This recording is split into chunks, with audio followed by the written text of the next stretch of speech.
സാധനം വാങ്ങാൻ വേണ്ടിയിട്ട് വഴിയിൽ ഇറങ്ങിയിരിക്കുകയാണ്, അതുകൊണ്ടാണ് ട്രാഫിക് ബ്ലോക്ക് അദ്ദേഹം പറഞ്ഞു. ഞാനിത് തമാശയായിട്ട് പറഞ്ഞതല്ല, നിങ്ങൾ റോഡിൽ ഇറങ്ങി നോക്ക്, കേരളം മുഴുവൻ റോഡിലാണ്. ആവശ്യത്തിനുള്ള പൈസ ആളുകൾക്ക് എല്ലാവർക്കും കൊടുത്തിട്ടുണ്ട്, പണം കൊടുത്തിട്ടുണ്ട്. വലിയ ധനപ്രതിസന്ധിയാണ് കേരളത്തിൽ. ഇപ്പോൾ പണം കൊടുത്തിട്ടുണ്ട്, എല്ലാവർക്കും പണം കൊടുത്തിട്ടുണ്ട്. സപ്ലൈകോന്റെ മാർക്കറ്റിലെല്ലാം എല്ലാ കമ്മോഡിറ്റീസും ഉണ്ട്. ഞാൻ പറഞ്ഞു വന്ന പോയിന്റ്, ഓരോ ഡിപ്പാർട്ട്മെന്റുമായിട്ടുള്ള ഇന്ററാക്ഷൻസ് നടക്കുന്നുണ്ട്.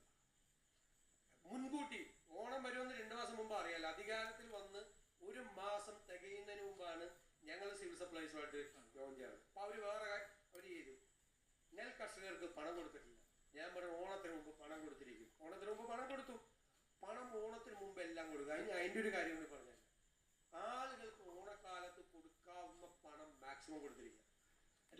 എന്താ കാര്യം എന്നറിയാം, അതിനൊരു ഉദ്ദേശം കൂടിയുണ്ട്. ഈ പണം മുഴുവൻ ആളുകൾ ചെലവാക്കി കഴിയുമ്പോൾ അതിന്റെ GST വരും. അത് ഒരു റൗണ്ട് ചെലവാക്കി കഴിയുമ്പോൾ ഒരു 15 മുതൽ 18% വരെ GST വരും. ഞാൻ കരുതുന്നത് ഇപ്പോൾ ഈ സർക്കാർ കൊടുത്ത പണം ഒരു 3 മാസത്തിനുള്ളിൽ വീണ്ടും പല റൗണ്ട് കറങ്ങും. ഓരോ റൗണ്ട് കറങ്ങുമ്പോഴും ഈ 15-18% GST വരും.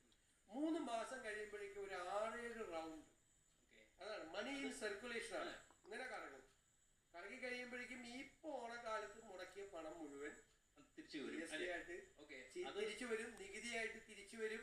അങ്ങനെ ഇക്കോണമിയെ നമ്മൾ സ്റ്റിമുലേറ്റ് ചെയ്യുക എന്നുള്ളതാണ് ഈ ഗവൺമെന്റിന്റെ ധനപരമായ തന്ത്രം. അതെന്താ, സർക്കാർ കാശ് കൊടുക്കുന്നു, ആളുകളുടെ കയ്യിൽ പൈസ ഉണ്ട്, ആളുകൾ പോയി പർച്ചേസ് ചെയ്യുന്നു, ബിസിനസ് രസമാവുന്നു.